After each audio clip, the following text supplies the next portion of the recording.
Welcome to Art Talk Bus Stop, a monthly youth-centered podcast about how artists do their work and make a living. I'm Nicole Cabrera. And I'm Erica Thomas. Today we're joined by Marti Clemmons.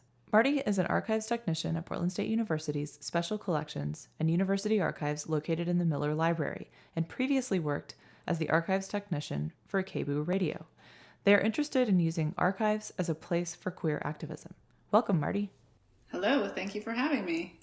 So, starting off with your art archive at PSU, where did the idea come from, and how did it come to you, and who helped you create it? Are you referring to the Art and Social Practice Archive? Yes, yes. So I am not the creator. The original idea came from the Art and Social Practice program. Harold Fletcher, Shoshana Guggenheim, Lo Moran, and Rajni Thakur, who I think was previously on your program. And they brought in this idea to host the first public archive of art and social practice ephemera. And I don't think it exists anywhere else in the world. And they brought it into the head University Archives, Chris Pastchild, to try to,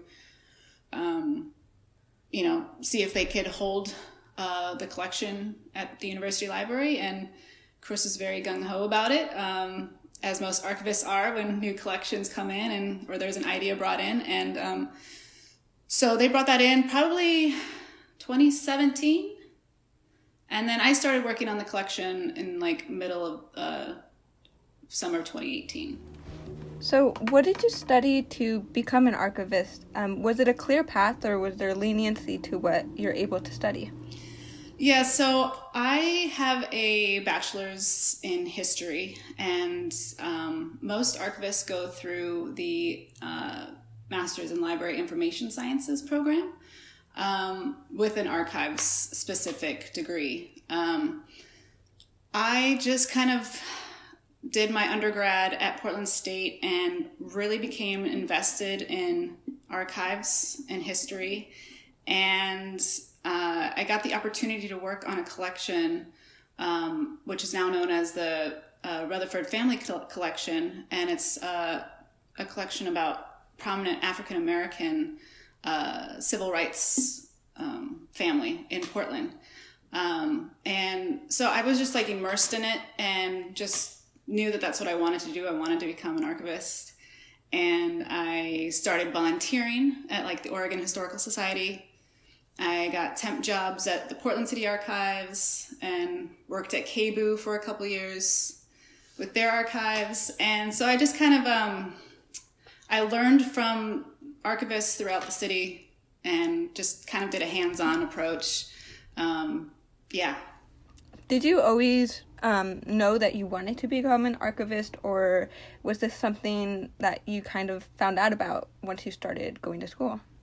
It's a really good question. I think I did. As a child, I was just really immersed in history. I think that had to do with my dad, kind of showing me documentaries. He showed me this documentary called Eyes on the Prize when I was a child, and it's about the civil rights movement. And I was engrossed in the story, but I was just really into, where did the materials for the documentary come from? Where did the pictures come from? All the handwritten notes that they would show on the screen. And I just wanted to know where that originated. Who housed them? Who got to see them? Who got to use them? And so when I did my bachelor's of history, it just kind of made sense that because a lot of historians use archives in their daily practice, and it just made sense to me to try to go that way instead. Now moving on to kind of the work you do, what does your daily sort of work day look like? Do you think it is sort of like the average archivist, or do you even think there's a such thing as a normal archivist? Yeah, I mean, there is a lot of preconceived notions about what an archivist does. It's, they're in a dark room in a basement, just like hoarding all these these documents. But it's not like that at all. It does change and differ day to day. Like I have been, I could process a collection and think that I could be doing that for a week, but if a question comes up from a patron asking about materials, I'm going to put them forefront and help them, with access to what they're looking for. I know what I'm saying is a little vague, but it does differ.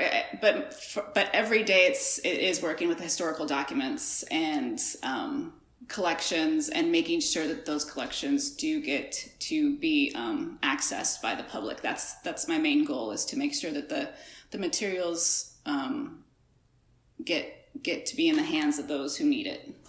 Does that mean that part of your job is answering specific requests and questions that come in from people who are searching for specific histories, stories, images, and that some of your work is building the archive? Yeah. Each day we get requests or emails from patrons, researchers, students. If it's a student who's working on their, master's thesis, or students looking for more information on a certain building, we get those types of emails. We get emails regarding Portland state history, Portland community history, and it varies every day. And then my job is to not so much create the collection, because the collections are what we call original order. It's already, when it comes to us, it's in the order that someone created it.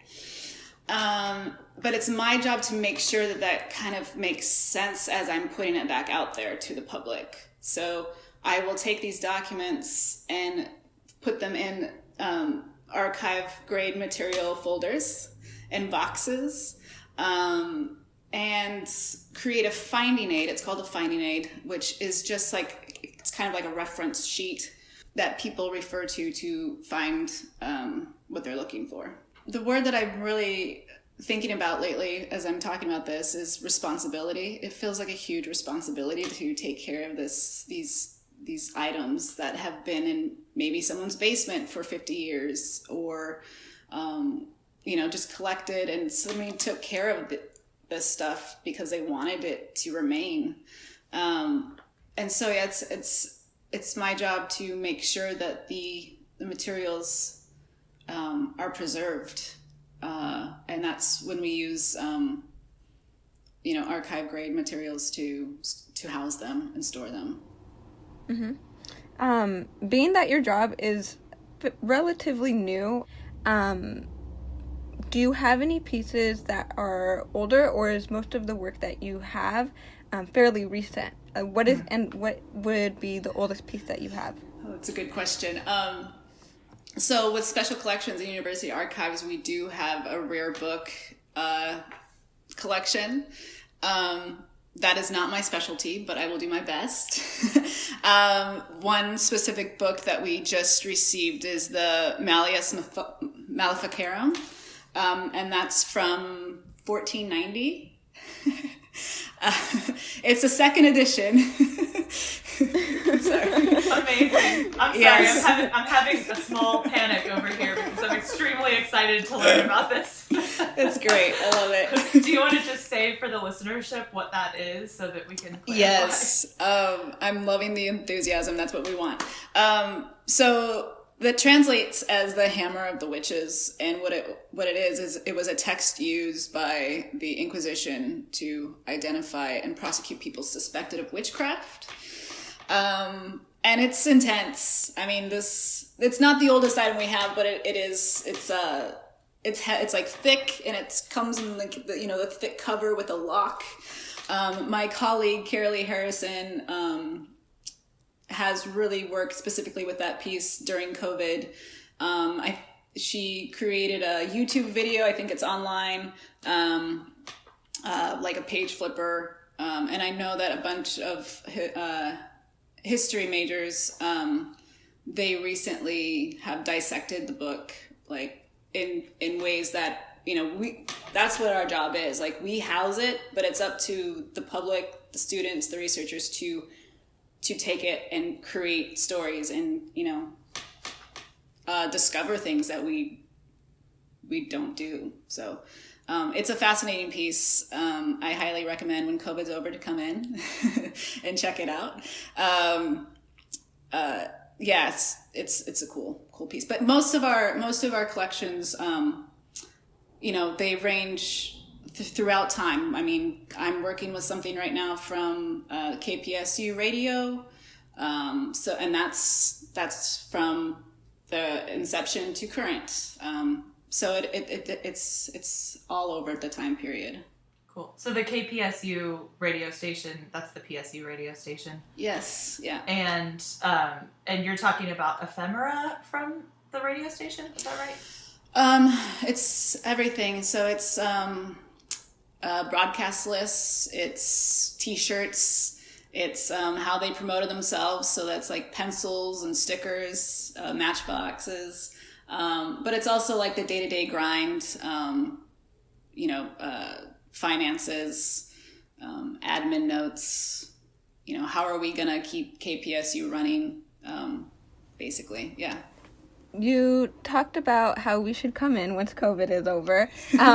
What would that look like? What does the archive look like once it's actually open to the public? Excellent. I love this. This is probably the reason why I love being an archivist, because I just love interacting with the public. So the patron would come in. We are open by appointment only. Not all archives are like that. But you would come in, we would welcome you in, we would sit you at the reading room table.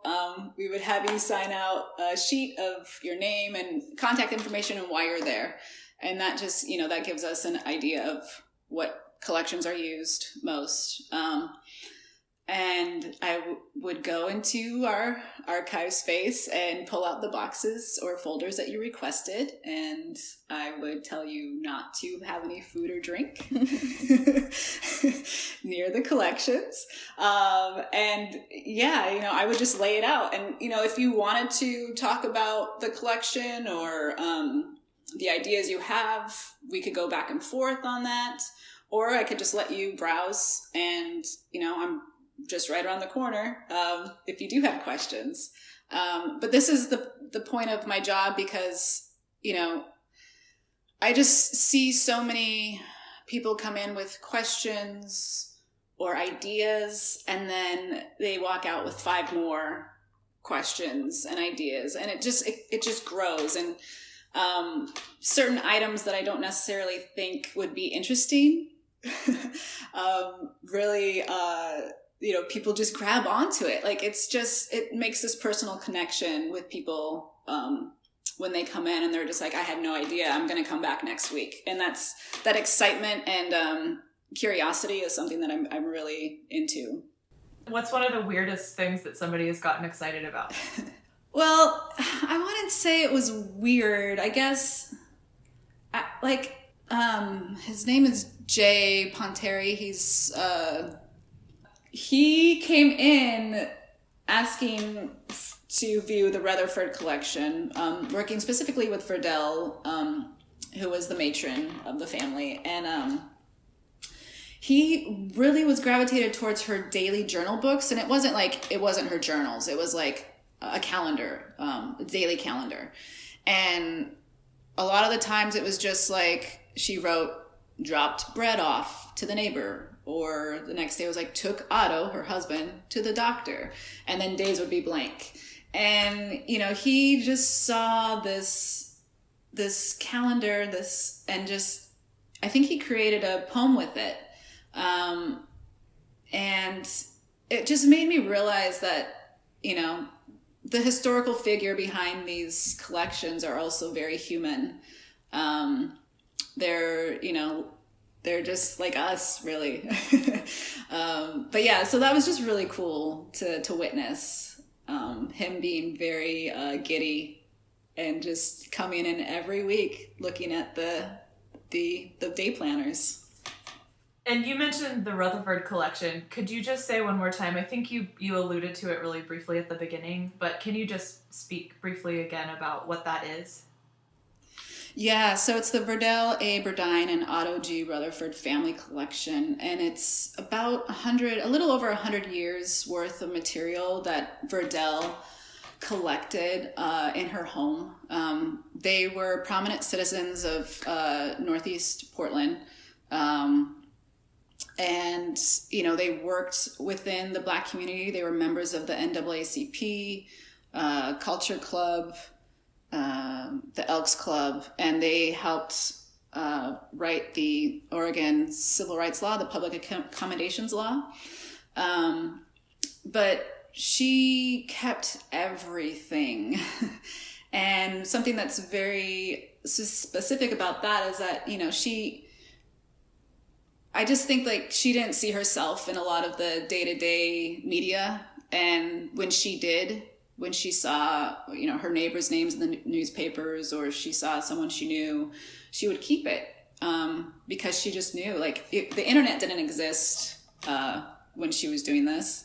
She didn't know that all these things could be accessed, so she kept every single piece of newspaper that had, her husband's name so it's a very rich collection. I think it's our most used. And I've been working on that collection since day one. And it's like I said, the responsibility is grand on that one.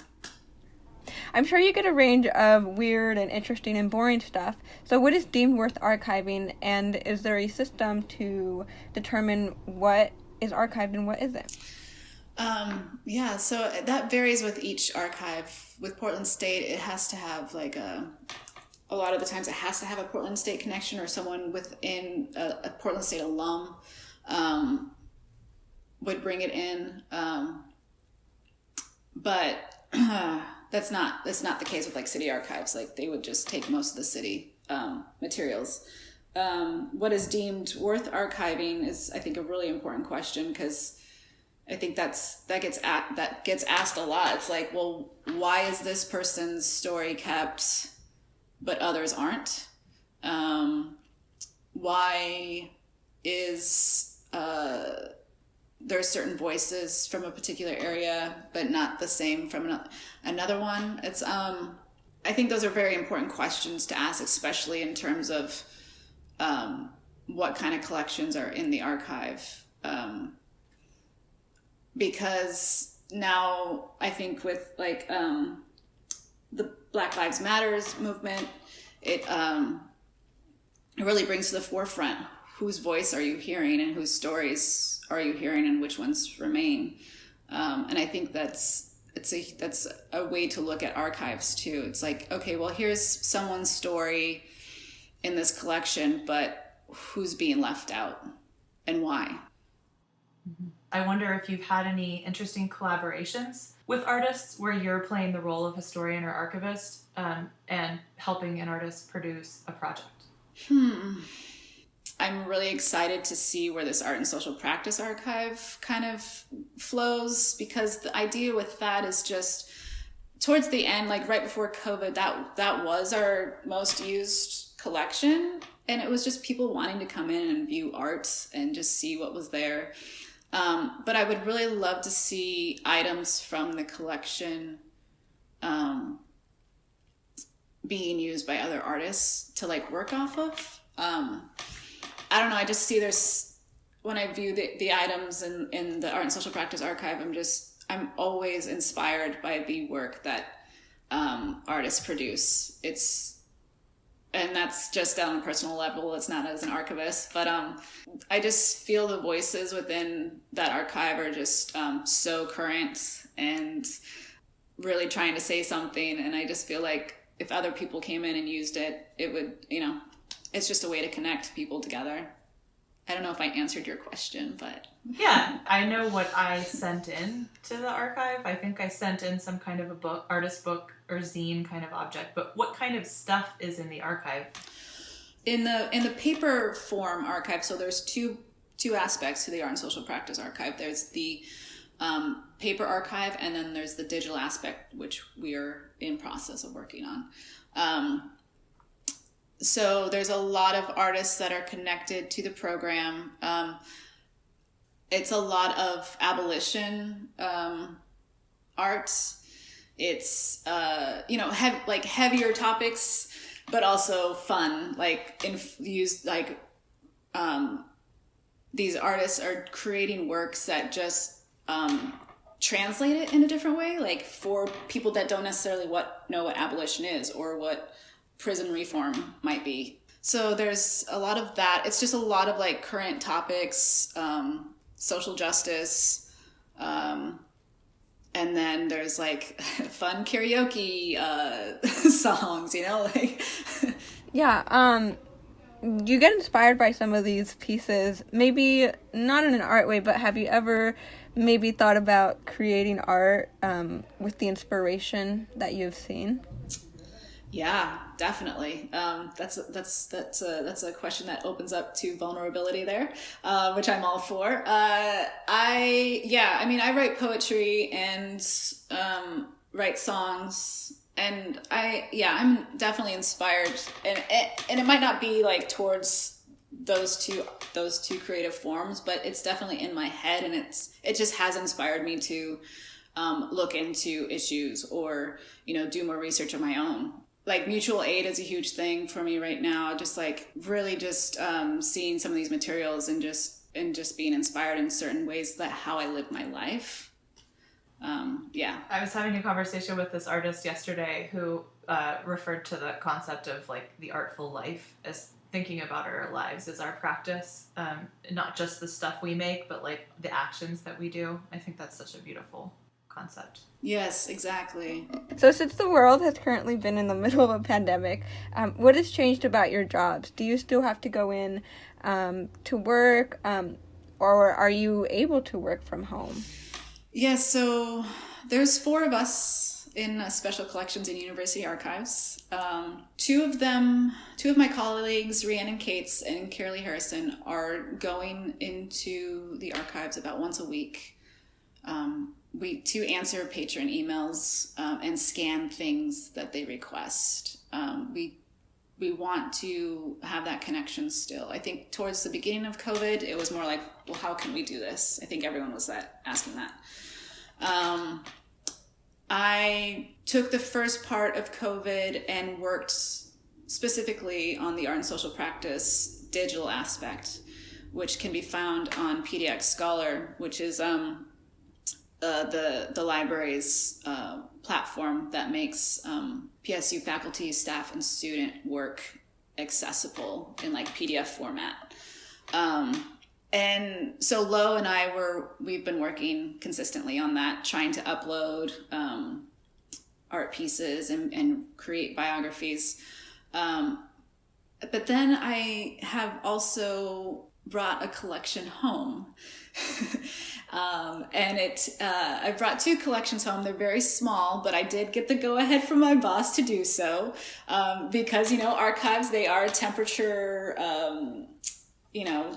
they're in a safe space, they're locked, they're temperature controlled, and so it was kind of like we had to go through the pros and cons list of, well, what is this okay? And the thing with KPSU Archive is I can talk to the person that gave it to the library, and I was able to get the okay from her. I can't do that with all the collections because the people are mostly dead.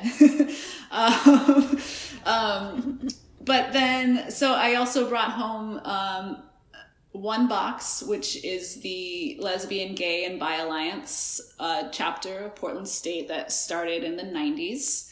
And again, the responsibility is huge, especially now that they're in my apartment, but they are in a safe space. That's been my second part of COVID. And, I talked with another archivist who works at the University of Washington Labor Archives, Crystal Rogers. And she, since the beginning of COVID, she had brought a collection home. And so, talking to other archivists, seeing what they're doing, How are they moving forward through these different times? So I'm very happy with the collection here and able to process it while my music is blasting. Mm-hmm. Yeah.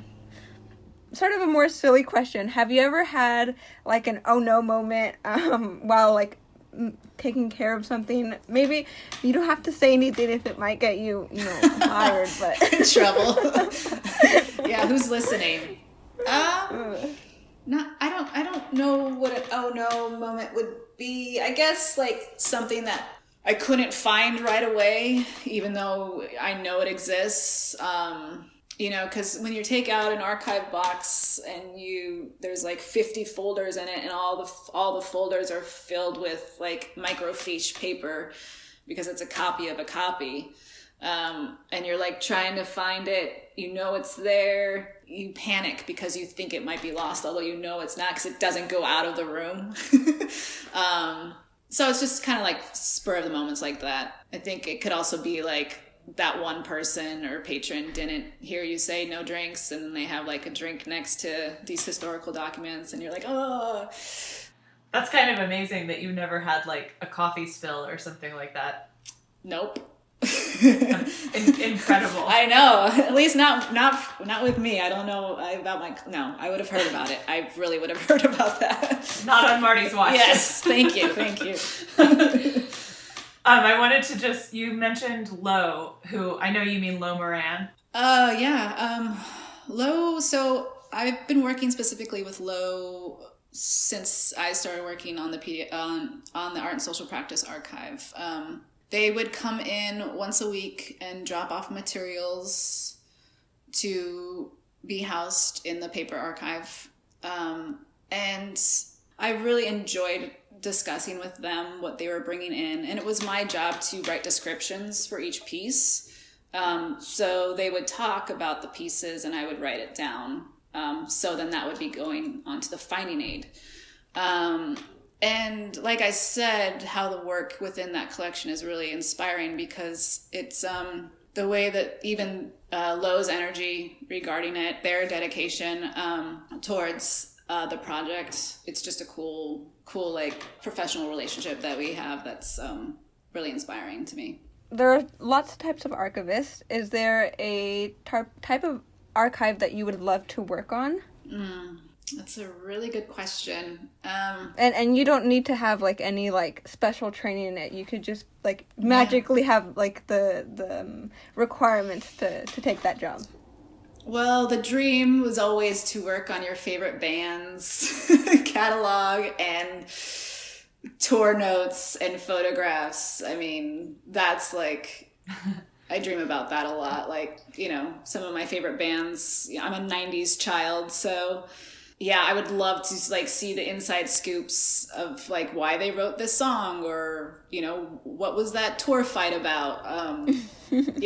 Just the personal behind the songs that inspired me and saved me. Yeah, I think that would definitely be my dream. Mm-hmm. Yeah. Well, before we forget, is there anything that you would like to plug, whether it's the PSU website or something personal to you? Well, I know that with Lo and I working on the Art and Social Practice digital archive, you can find that at PDX Scholar, and that website is pdxscholar.library.pdx.edu. And that's up and coming, that's in progress, but I think it's going to be really beautiful once it's done.